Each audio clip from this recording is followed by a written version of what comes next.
Viewers, আশা করছি সবাই ভালো আছেন। আজ আমি আপনাদের জন্য লাভ হ্যাজ ফায়ারওয়ার্কস ড্রামা দ্বিতীয় পার্টের গল্প নিয়ে এসেছি। তো চলুন দ্বিতীয় পার্টের গল্প শুরু করা যাক। তবে যারা এখনো প্রথম পার্টের গল্প শোনেননি তারা প্লে লিস্টে অথবা পিন কমেন্টে প্রথম পার্টের গল্প পেয়ে যাবেন। এই পর্বের শুরুতেই আমরা লিলিকে দেখতে পাই। সে মূলত ইফের সঙ্গে ব্রেকআপ করে দিয়েছিল এবং সে তার নিজের জিনিসপত্রগুলো এখান থেকে সংগ্রহ করতে এসেছিল। ইফে ওকে দেখে নিয়েছিল। যাওয়ার আগে ইফেকেও অনেক বড় বড় কথা শোনায়। যেহেতু নিজেই ব্রেকআপটা করেছে তাই এখন মুখ বাঁচিয়ে চলার জন্য নিজে উল্টো দোষারোপ করে ইফেকে, বলে ওর কোনো টাকা পয়সা নেই, এটা ওটা, সেজন্যও থাকবে না। ইফাই তখন ওকে একটু থামতে বলে আর বলে, তুমি সিদ্ধান্ত নেওয়ার আগে অনেক আগেই আমি ভেবেছিলাম যে আমি তোমাকে ছেড়ে দিব। তবে যখন থেকে আমি তোমার সঙ্গে সম্পর্কে ছিলাম তখন থেকে তোমার একটা দায়িত্ব আমি নিয়েছিলাম, আর সেজন্য আমি আমাদের জন্য কিছু টাকা জমিয়েছিলাম। আমি ভেবেছিলাম যদি আমি কখনো নিজে চলেও যাই এই টাকাটা আমি তোমাকে দিব। তোমার আর আমার কখনোই মিলে না, এটা আমি জানি, তাই এই টাকাটা নিজের কাছে রাখো। তুমি কখনোই আমার সামনে মাথা নত করে চলনি, আর তাছাড়া আমিও কখনো তোমাকে ডিসরেসপেক্ট করিনি। যেহেতু তুমি তোমার একটা পার্সোনালিটি সবসময় বজায় রেখেছিলে আমার সঙ্গে, এরকমটা তুমি অন্য যার সঙ্গেই থাকো না কেন বজায় রাখার চেষ্টা করবে, কখনোই নিজেকে ছোট করবে না, আর অবশ্যই ভালো থাকবে, হাসি খুশি থাকবে। আমি চাই তোমার উজ্জ্বল ভবিষ্যৎ হোক। তাছাড়া তুমি ভালো থাকো, যেখানেই থাকো তোমার স্বপ্ন পূরণ হোক। এভাবে এত সুন্দরভাবেও যে ব্রেকআপ হতে পারে এটা আমি জানতাম না। লিলির তো অনেক কান্না আসছিল, কারণ ও জানে ইফাই আসলে ভালো একটা ছেলে। লিলির অবস্থা এমন যে ইফাইকে ছেড়ে ওর খুব খারাপ লাগছে, আবার ও না পারছে থাকতে, সেজন্য ওর অনেক কান্না আসে, কারণ একটা মানুষের সঙ্গে ও অনেকদিন ছিল। তাছাড়া ইফাই ওকে বলা যায় যে বড় ভাইয়ের মতোই ট্রিট করতো, এজন্য ওদের সম্পর্কটা আসলে স্টে করেনি। আর ওদের এই সম্পর্কের ভাঙনটা বেশ কষ্ট দিয়েছিল আবার চিয়ানফেইকে। এভাবেও ব্রেকআপ হয় চিয়ানফেই জানতো না, কারণ ওদের ব্রেকআপটা এভাবে হয়নি। এদিকে ইফাই নিজের রুমে আসে, একটা গভীর শ্বাস নেয়, আর তারপরে নিজের কাজে লেগে যায়। আসলে ও অতটাও বেশি কষ্ট পায়নি সেটা বোঝাই যাচ্ছিল, কিন্তু চিয়ানফেই মনে মনে ভাবছে ইফাই হয়তো অনেক কষ্ট পেয়েছে, তাই ওর জন্য ব্রেকফাস্ট বানায়। আর ইফাই তো অনেক খুশি হয়েছে, কারণ চিয়ানফেইয়ের রান্না অনেক ভালো। ইফাই তো ভীষণই খুশি খুশি হয়ে এই ব্রেকফাস্টটা খেয়ে ফেলে। তো রাত হয়ে গিয়েছে, ইফাই এখনো পর্যন্ত রুমের দরজা খুলছে না বলে চিয়ানফেই ওকে বলে, অন্তত একটা সাউন্ড তো করো যে তুমি মারা যাওনি, তাহলে তো বুঝবো যে তুমি এখনো জীবিত আছো। আসলে ইফাই নিজের রুমের ভিতরে বসে বসে এখন শানলিং ফাংকে নিয়েই কাজ করছে। মানে চিয়ানফেই আগে যে কোম্পানিতে চাকরি করতো সেই কোম্পানি নিয়েই ও কাজ করছে। কোম্পানির ডিরেক্টর ফাংকে দেখতে পায়। সে বুঝতে পেরেছে এই কোম্পানির আগের অ্যাকাউন্টসে কোনো একটা গড়বড় আছে, সেটা নিয়ে তিনিও কাজ করছেন। এদিকে চিয়ানফের না ছিল চাকরি, না ছিল টাকা পয়সা, ওর এখনকার কাজ হলো রান্না বান্না। কি আর করা যাবে, চাকরি বাকরির ট্রাইও করছে কিন্তু সেটা হচ্ছে না। তো রান্না বান্না করে ও আবার ইফাইকে ডাক দেয়। ইফাই গত 2 দিন ধরে রুম থেকে বের হয়নি। ইফাই ওকে উইচ্যাটে জানিয়ে দেয় যে ওর খাবারটাও দরজার কাছে রেখে যেতে, কারণ ও বাইরে আসবে না। এতে চিয়ানফেই কিছু খাবার অর্ধেক অর্ধেক ভাগ করে ও দরজার পাশে একটা টেবিলে রেখে দেয়, আর ইফাই ওটা ভিতরে নিয়ে নেয়। কিন্তু দেখা যায় যে মুহূর্তের ভিতরেই ইফাই খাবারটা শেষ করে আবার প্লেটগুলো বাইরে রেখে গিয়েছে। ইফাই এত দ্রুত খেতে পারে যে চিয়ানফের একটু ভয়ই লেগে যায়, ও কি গরু হয়ে গিয়েছে। যাক, এরপরে চিয়ানফেই রাত্রেবেলা ইফাইকে বলে সে কোনো রান্নাবান্না করতে পারবে না। রান্নাবান্না করতে পারবে যদি ইফাই তাকে তরকারি কাটাকুটিতে হেল্প করে, কিন্তু ইফাই বলে এর থেকে আমি বাইরে গিয়ে খেয়ে আসবো। চিয়ানফেই বলে তো যাও। এরপরে ইফাই বাহিরে বের হয়ে আসে। আসলে চিয়ানফেই এটাই চাচ্ছিল, ইফাই গত 2 দিন ধরে রুম থেকে বের হয়নি। যাই হোক, এরপরে ও বাইরে আসে আর ওর বন্ধুর সঙ্গে দেখা করে। নিজের দুঃখের কথা কি বলবে, ও বন্ধু দুঃখের কথাই শুনছিল। আর এদিকে আমরা চিয়ানফেই আর ওর বান্ধবী ইউকে দেখতে পাই। ওরা দুজন ডিনার করে ফিরছিল। অন্যদিকে অনেক বেশি ড্রাঙ্ক হয়ে গিয়েছিল ইফের বন্ধু জুন। তো জুন তখন গিয়ে সোজা ইউকে টাচ করার চেষ্টা করলে ওদের দুজনের ভিতরে একটা ফাইট হয়ে যায়, কারণ ইউ অনেক ভালো মার্শাল আর্ট বিদ্যায় পারদর্শী ছিল। ও তো এক আসার দেয় জুনকে। আসলে জুন আগে একদিন মিল্কশেক খেয়েছিল ইউ এর কাছ থেকে বলে ওর দিকে হাত বাড়িয়েছিল। যাই হোক, এরা দুজন রুমে চলে আসে। চিয়ানফেই তখন ইফাইকে বলে, আচ্ছা তুমি কি আমাকে কোনো কিছু হেল্প করতে পারো, যে আমি এখন কি করব। তখন ইফাই বলে, তাহলে আমাকে স্যার বলে ডাকো। চিয়ানফেই বলে, আমি তোমার কাছে রিকোয়েস্ট করছি, কিন্তু আমি তোমাকে স্যার বলে ডাকতে পারবো না, তুমি আবার আমাকে কি শেখাবে। ঠিক আছে, তুমি না শেখালে যাও। পরদিন চিয়ানফেইয়ের কয়েকটা চাকরি ইন্টারভিউ ছিল, তবে ও সিলেক্ট করতে পারছিল না কোন বুরুজটা মারবে। তো অনেকক্ষণ আয়নার সামনে ও দাঁড়িয়েছিল। তখন ওর সামনে ইফাই আসে, আর ইফাই নিজে ওকে সিলেক্ট করে দেয়। ইফাই কোনো কথা বলে না, শুধু বলে দেয় ওটা এখানে লাগাও। এরপরে ইফাই যেটা সিলেক্ট করে দিয়েছিল সেটা বেশ সুন্দরই ছিল। তবে আজকে চিয়ানফাই যে কয়টা ইন্টারভিউ দিয়েছিল একটাও চাকরি ওর হয় না। তাছাড়া যেগুলোতে ওকে হায়ার করতে চাচ্ছিল সেগুলোতে স্যালারি অনেক কম ছিল। ওর তো মনটা ভীষণই খারাপ হয়ে যায়। এরপরে ও বাড়িতে আসার পরে অনেক কিছু ঘাটাঘাটি করছিল। তখন ইফাই এসে ওকে বলে, দেখো আমি কিন্তু তোমাকে একটা চাকরি দিতে পারি, আর সেটা হলো আমি আমার ঘর গোছাতে একদম পছন্দ করি না। তো তুমি যদি আমার ঘর গুছিয়ে দাও 1 ঘন্টার জন্য আমি তোমাকে 200 টাকা করে দেব।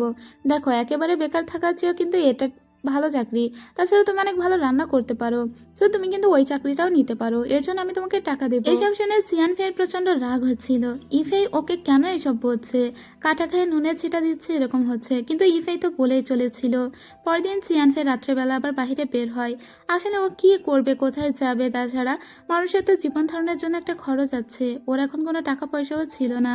ও বাড়িতে আসার পরে দেখে যে কোনো কারেন্টে চলছে না, আর ওর সামনে ইফাই এসে দাঁড়ায় এমন ভাবে যে ওর খুব ভয় লাগে। চিয়ানফাই তো চিৎকার করে উঠলে ইফাই এর মুখটা চেপে ধরে বলে, আরে আমি ইফাই। এরপরে চিয়ানফাই এর মুখ থেকে ওর ফেস মাস্কটা তুলে নেয়, কিন্তু এখন লাইট কেন বন্ধ হয়ে গিয়েছে? এরপরে চিয়ানফাই বলে, লাইটটা বন্ধ হওয়ার কথা না, তুমি কি ভারী কোনো কিছু চালিয়েছিলে যার কারণে বন্ধ হতে পারে, মানে সার্কিট ব্রেকার পড়ে গিয়েছে। এরপরে ও কিচেনে গিয়ে দেখে ওখানে একটা ওভেন। ও তখন বলে, মাইক্রো ওভেন রেখে এত বড় ওভেন কেন নিয়ে এসেছো? ইফাই বলে, যাতে আমাদের দুজনেরই চালাতে সুবিধা হয়। তখন চিয়ানফাই বলে, আরে গাধা, এই কারণেই তো সার্কিট ব্রেকার পড়ে গিয়েছে, কারণ এত লোড এই ইলেকট্রিসিটি নিতে পারেনি। যাই হোক, আর কিছু নিয়ে এসেছো? Dish washer? এটার কি দরকার? এটা বলে ও সার্কিট ব্রেকারটা তুলে দেয়, আর সাথে সাথে কারেন্ট জ্বলে ওঠে। ঠিক তখনই ওদের দরজায় একজন কারেন্ট মিস্ত্রি এসে হাজির হয়ে যায়। তাকে আসলে খবর দিয়েছিল ইফেই, কিন্তু এখন তো ওদের লাইট ঠিক হয়ে গিয়েছে। ইফেই তখন ওই লোকটিকে চলে যেতে বলে। চিয়ানফাই বলে, যেহেতু ঠিক হয়ে গিয়েছে আপনাকে আর লাগবে না। কারেন্টওয়ালা তখন বলে, এত রাত্রে আমি এসেছি, তো আমাকে টাকা তো দিতে হবে, আরো 50 টাকা বেশি দিতে হবে। তো কি আর করা, ওকে 50 টাকা বেশি দেওয়া হয়। চিয়ানফাই ইফের এসব কর্মকাণ্ড দেখে বেশ বিরক্তই হচ্ছিল, কিন্তু কি আর করা যাবে। এরপরে রাত্রে বসে বসে ওর বাবা মায়ের কথা মনে পড়ে, ওর মা মারা গিয়েছে। এছাড়াও ছোটবেলার কিছু ছবি দেখতে দেখতে ঘুমিয়ে পড়েছিল। তখন ইফাই ওখানে গিয়ে দেখে যে ও ঘুমিয়ে আছে, তাই একটা কাঁথা ওর গায়ে দিয়ে দেয়। আসলে ইফাই ওকে দেখে বেশ ইন্টারেস্টিং ফিল করছে, আর এখানে কিছু ছবিও দেখতে পাই ইফাই। আস্তে আস্তে সেই ছবিগুলো ও দেখে আর ওর দিকে তাকায়। যাই হোক, এরপরে ইফাই নিজের রুমে চলে আসে এবং ও যে কোম্পানি নিয়ে কাজ করছিল ওই কোম্পানি নিয়ে আরো বেশি বিস্তর গবেষণা করতে লাগে। পরদিন সকালবেলা ইফাই নিজে দুজনের জন্য 2 কাপ কফি বানায়, আর এতে বেশ খুশি হয়েছিল কিন্তু চিয়ানফেই। পরদিন চিয়ানফেইয়ের অফিস দেখতে পায়, যে অফিসে ও চাকরি করত। তো এখানে ও যে পদে ছিল এতকাল সেখানে কোনো গড়বড় হয়নি, তবে এখন ফাইন্যান্স নিয়ে অনেক সমস্যা হচ্ছে। সমস্ত অ্যাকাউন্টস গড়বড় হয়ে যাচ্ছে, টাকা পয়সার হিসাব মিলছে না। এগুলো আগে সব চিয়ানফেই দেখতো। তো সেদিন আমরা চিয়ানফেইকে দেখতে পাই, ও খুব লাফালাফি করে অনেকগুলো ড্রেস চেঞ্জ করে, আর তারপরে ফাইনালি একটা ড্রেস পরে বের হয়। তবে ওর এই লাফালাফি বা জুতার শব্দে ঘুম ভেঙে গিয়েছিল ইফের। চিয়ানফেই আজকে এসেছে ওর বান্ধবী জিং এর সঙ্গে দেখা করতে। জিংও একটা ইনভেস্টমেন্ট ব্যাংকে চাকরি করে। তো যাই হোক, ও জিং এর কাছে কিছু পরামর্শ চাইতে এসেছিল। জিং বলে, পরামর্শদাতা তো তোমার বাড়িতেই আছে, আর সেটা হচ্ছে ইফেই। ইফেই যেহেতু তোমাদের কোম্পানিতে প্রজেক্টের কাজ করে, তুমি ওর কাছেই হেল্প চাইতে পারো।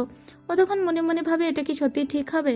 পরে যখন ওর ফ্রেন্ডের সঙ্গে কথা বলে বাড়িতে আসে, দেখা যায় ইফাই এখানে একটা মিস্ত্রি নিয়ে এসেছে, আর ইফাই রুমের যে দরজাটা ছিল সেটাও চেঞ্জ করছে। ও তখন ইফাইকে বলে, তুমি দরজাটা কেন চেঞ্জ করছো? ইফাই বলে, কারণ আগের দরজাটা সাউন্ড প্রুফ ছিল না, সেজন্য। চিয়ানফেই বলে, তো আগের থেকে কি তুমি আমার সঙ্গে এটা নিয়ে আলোচনা করেছিলে? আমি তো বাড়ি এলি, তো আমার সঙ্গে এটা নিয়ে তুমি আলোচনা করবে না? আর এই যে আপনি কিন্তু একটু আস্তে আস্তে লাগাবেন, যাতে কোনো কিছুর ক্ষতি না হয়। চিয়ানফেইকে তখন ইফেই বলে, আচ্ছা ঠিক আছে ঠিক আছে, আমার আসলে আগেই জানাতে হতো। যাই হোক, আমি কিছু বাজার করে নিয়ে এসেছি, তুমি কিন্তু রান্না বান্না করবে। ও তখন ওই অবস্থায় রাতটা চলে যায়, আর এদিকে আমরা জিংকে দেখতে পাই। জিং তার বয়ফ্রেন্ডের সঙ্গে লিভিং সম্পর্কে ছিল। তোর বয়ফ্রেন্ড আজকে ওকে প্রপোজ করার জন্য একটা ডায়মন্ডের রিং নিয়ে এসেছে। এসব মেয়েগুলো কত ভালো, পারফেক্ট জীবন সঙ্গী পায়, যাদের সঙ্গে তাদের বয়ফ্রেন্ডরা চিট করে না, আবার বেশ ভালো থাকে। কিন্তু যত সমস্যা সব নায়ক নায়িকার সঙ্গেই হয়। এদিকে চিয়ানফেইকে দেখুন কেমন একটা কষ্টের দিন যাপন করতে হচ্ছে ওকে। যাই হোক, তারপরেও এখানে যে ইফাই ছিল, এতে দুজনের ভিতরে টম জেরির মতো ঝগড়াঝাটি সবসময় চলছিল বিধায় চিয়ানফেইয়ের আলাদা করে মন খারাপ করার আসলে সময় হচ্ছিল না। চিয়ানফেই আজকে ইফাইয়ের জন্য অনেক কিছু রান্না করে, আসলে ও এর কাছ থেকে কিছু হেল্প নেওয়ার জন্য মূলত ওকে খাওয়াচ্ছিল। আর এটা ইফাই খুব ভালোভাবেই বুঝতে পারে। ইফাই বলে, আমি জানি তো তুমি কিছু একটা আমার কাছে চাও, তবে কি চাও সেটা বলো। আর এটা শুনে জিয়ানফেই বলে, আসলে আমি একটা গবেষণা করেছি, আমি যে কোম্পানিতে চাকরি করতাম সেটা নিয়ে, তুমি কি ওটা একটু দেখবে? এরপরে ওর ল্যাপটপটা ওর সামনে নিয়ে আসে। ইফেই তো ওর কাজটা দেখে পুরোই ইমপ্রেসড হয়ে যায়, কারণ ও এতদিন ধরে সানলিং ফাং এর ভিতরে যে একটা গড়বড় দেখতে পেয়েছিল সেটা মূলত ইফেই ওর এই প্রজেক্টের ভিতরেই তুলে এনেছে। ও যেটা এতদিন ধরে খুঁজছিল সেটা খুব সুন্দরভাবে জিয়ানফেই তার ওই গবেষণাপত্রে তুলে ধরেছে, আর এটারই তো দরকার ছিল ইফেইয়ের। সো জিয়ানফেই না চাইতে ইফেইকে কিন্তু অনেক বড় একটা হেল্প করে দিল, কিন্তু ওখানে কিছু কিছু কমপ্লিকেশন ছিল, সেগুলোর উপরে আরো ফোকাস করতে বলে ইফেই জিয়ানফেইকে। জিয়ানফেই খুব খুশি হয় আর বলে, তুমি সত্যি আমার মেন্টর হওয়ার যোগ্যতা অর্জন করেছো। তো ও সারা রাত ধরে কাজ করতে থাকে, আর ওদিকে ইফেই ঘুমিয়ে যায়। যদিও ইফেই মনে করে জিয়ানফেই খুবই স্ট্রং একটি মেয়ে। যাই হোক, এর পরের দিন আমরা দেখতে পাই জুন এসেছিল ইফেইয়ের সঙ্গে দেখা করতে। জুন মূলত ইফেইকে এটা বলতে এসেছিল, যেভাবেই হোক তুই ইউ এর নাম্বারটা আমাকে জোগাড় করে দে, তো যে বাড়িওয়ালি তার বান্ধবী হয় ও, তো বাড়িওয়ালির কাছ থেকে নিয়ে দে। কিন্তু কোনোভাবেই ইফেই এটা তো করবে না। ইফেই বলে, আমি পারবো না, তুই যা, তুই গিয়ে জোগাড় কর। এর পরদিন আমরা দেখতে পাই যে জিয়ানফেই একটা গবেষণাপত্র নিয়ে তারপরে এসেছিল মিস ফাংয়ের কাছে। ফাং তখন বলে, তুমি কেন এসেছো? তোমাকে তো কোম্পানি থেকে বের করে দেওয়া হয়েছে। ও বলে, আমি আসলে একটা গবেষণাপত্রে কাজ করছি, সেটা আপনাকে দেওয়ার জন্য। কিন্তু ফাং খুব একটা ভালো ব্যবহার করে না ইফেইয়ের সঙ্গে, সরি জিয়ানফেইয়ের সঙ্গে। জিয়ানফেইয়ের মনটা খারাপ হয়ে যায়। তবে ফাং তার রুমে আসার পরে ডেকে পাঠায় শিন আওকে। ফাং বলে, আগে থেকেই আমার জন্য জিয়ানফেই একটা গবেষণাপত্র পাঠিয়েছিল, যেটা আমার টেবিলের উপরেই জমা ছিল, সেটা কে নিয়েছে? আসলে সেটা শিন ইয়াও সরিয়ে দিয়েছিল, যাতে সেটা মিস ফাংয়ের নজরে না পড়ে। বান্ধবী ইউকে দিয়েই মূলত আগে থেকেই গবেষণাপত্রটা পাঠিয়েছিল মিস ফাংয়ের কাছে জিয়ানফেই, কিন্তু সেটা ফাংয়ের নজরে পড়ার আগেই শিন আও সেন্স করে দিয়েছিল, আর সেজন্য ফাং ওটা দেখতে পায়নি। তাই আজকে নিজে হাতে করে একটা পেপার এনে দিয়েছে মিস ফাংকে জিয়ানফেই। যদিও জিয়ানফেইয়ের সঙ্গে মিস ফাং খুব একটা ভালো ব্যবহার করেনি, কিন্তু সে মনে মনে চায় আবারও কাজে ফিরে আসুক জিয়ানফেই, কারণ জিয়ানফেইয়ের ডেডিকেশন আছে। আসলে জিয়ানফেই কিন্তু তার কাজকর্মের প্রতি খুবই মনোযোগী, কিন্তু এখনো পর্যন্ত ফাং তাকে কোনো উত্তর দেয়নি। যাই হোক, সেদিন জিয়ানফেই আর ইফেই দুজনে মিলে রাতভর গল্প করতে থাকে। দুজনের বাবা মার গল্প করতে থাকে। ওদের দুজনেরই মা নেই, শুধু বাবা আছে। এদিকে জিয়ানফেইয়ের বাবা আবার বিবাহিত, ও মাঝে মাঝে মাকে অনেক বেশি মিস করে। এসব নিয়েই ওদের কথা হচ্ছিল, আর ওরা দুজনেই ওয়াইন পান করছিল। তো একটা পর্যায়ে ঘুমিয়ে পড়েছিল জিয়ানফেই। জিয়ানফেই কথা বলতে বলতে ঘুমিয়ে যাওয়ার ওর স্বভাব আছে, তো ওকে কোলে করে নিয়ে ওর রুমে অবধি পৌঁছে দিয়ে যায় ইফেই। এরপরে ইফেই আবার প্রজেক্ট নিয়ে কাজ করতে শুরু করে দেয়। এর পরের দিন দেখা যায় যে ইফেই আয়নার সামনে এসে খুব তড়িঘড়ি করে গোছগাছ করছিল। জিয়ানফেই বলে, আমার আয়নার সামনে তুমি কেন এভাবে আমাকে ঠেলাঠেলি করছো? এক পর্যায়ে ওরা বেশ ইন্টিমেট হয়ে যায়। এরপরে ইফেই চলে যায়।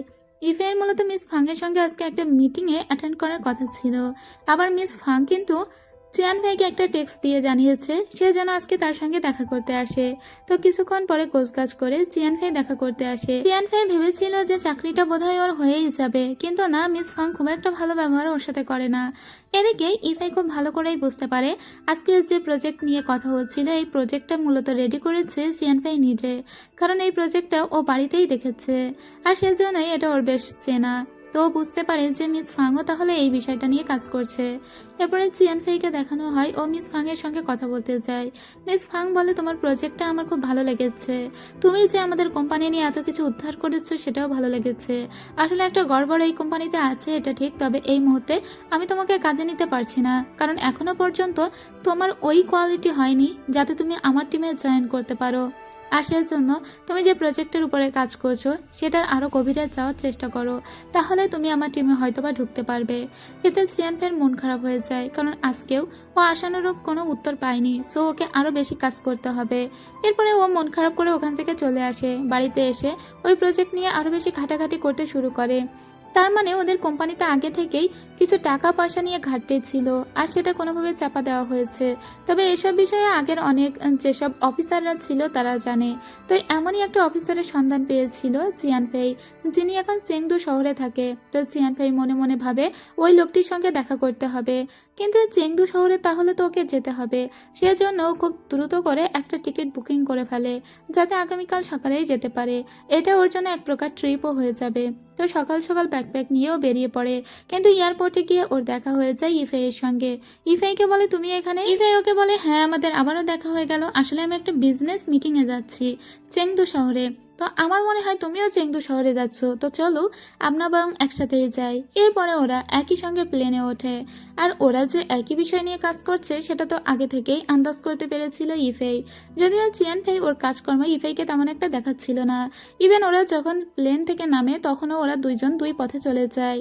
যে বিজনেসের জন্য এসেছিল ইফেই এখানে, ও মূলত সেই কাজে মনোনিবেশ করে। অর্থাৎ এখানে ইফে এবং চিয়ান ফেই দুজন আলাদা আলাদা উদ্দেশ্যে এসেছিল, কিন্তু একটু পরেই ইফের উদ্দেশ্য আর চিয়ান ফেইয়ের উদ্দেশ্য এক হয়ে যায় যখন ওই অফিসারের একটা ডকুমেন্টারি দেখতে পায় ইফেই।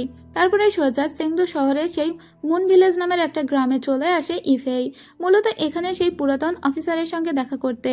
ওই অফিসারের নাম হলো চীন।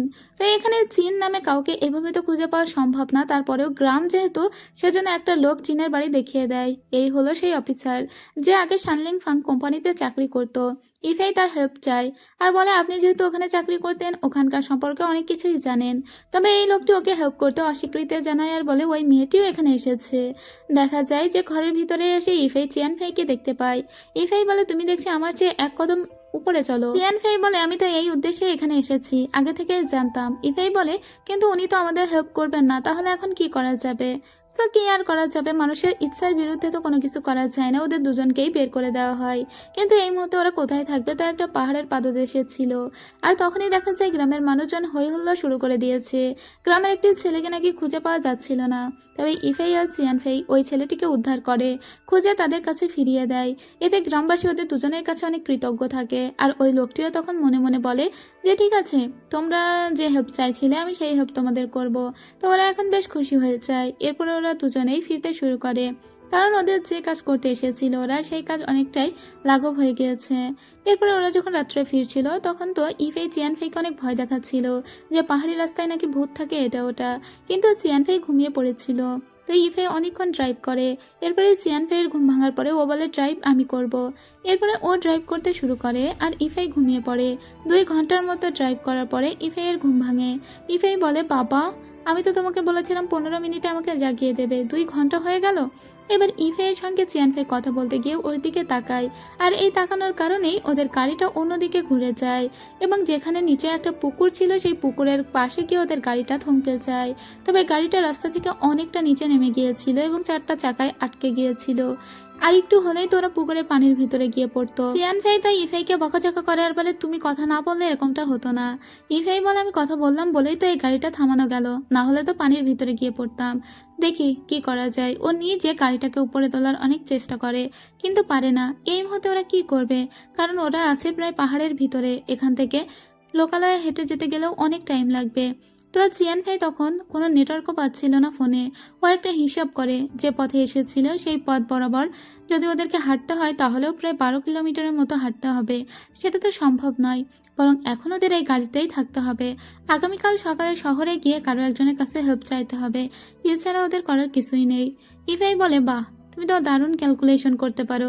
যাই হোক এখন মনে হয় আমাদের তাহলে একটু চির আপ করা উচিত। এরপরে ওরা দুজনেই ব্যায়াম করতে শুরু করে দেয়। দুজন দুজনের সঙ্গে বেশ ভালো একটা টাইম স্পেন্ড করতে থাকে, যাতে অন্তত জায়গাটা বোরিং না হয়ে যায়, ভয় না লাগে। আর এভাবেই দেখা যায় যে ওরা দুজন বেশ কাছাকাছি চলেও এসেছিল। আর এটা তো হবারই ছিল, দুজনেরই ব্রেকআপ হয়ে গিয়েছে আর এরা দুজন যে জুড়ে যাবে সেটাই স্বাভাবিক। যাই হোক এরপরে ওরা দুজনেই গাড়ির ভিতরে ঘুমিয়ে পড়ে। পরদিন সকালবেলা সবার আগে ঘুম ভাঙে ইফের ঘুমটা ভেঙেছিল মূলত একটা গাড়ির শব্দে। ইফেই ঘুম ভেঙে প্রথমে চিয়ান ফেইয়ের দিকে তাকিয়ে থাকে। এরপরে ও যখন ভাবে যে এখানে একটা গাড়ি, তার মানে নিশ্চয়ই মানুষ আছে, তাই দ্রুত ওরা দুজনেই ছুটে সেই গাড়ির কাছে যায় আর বলে আমাদের একটু হেল্প করেন। ওই লোক ওদেরকে পথ নির্দেশনাও দেয় আবার গাড়িটাও তুলে দেয়। এরপরে ওরা আবার যেতে যেতে চিয়ান ফেই বলে আমি ভেবেছিলাম আমি অনেক আনলাকি, কিন্তু না আমরা যথেষ্ট লাকি। দেখো একটা লোককেও পেয়ে গেলাম, সে আমাদের গাড়িও তুলে দিল আবার আমাদের পথ নির্দেশনাও দিয়ে দিল।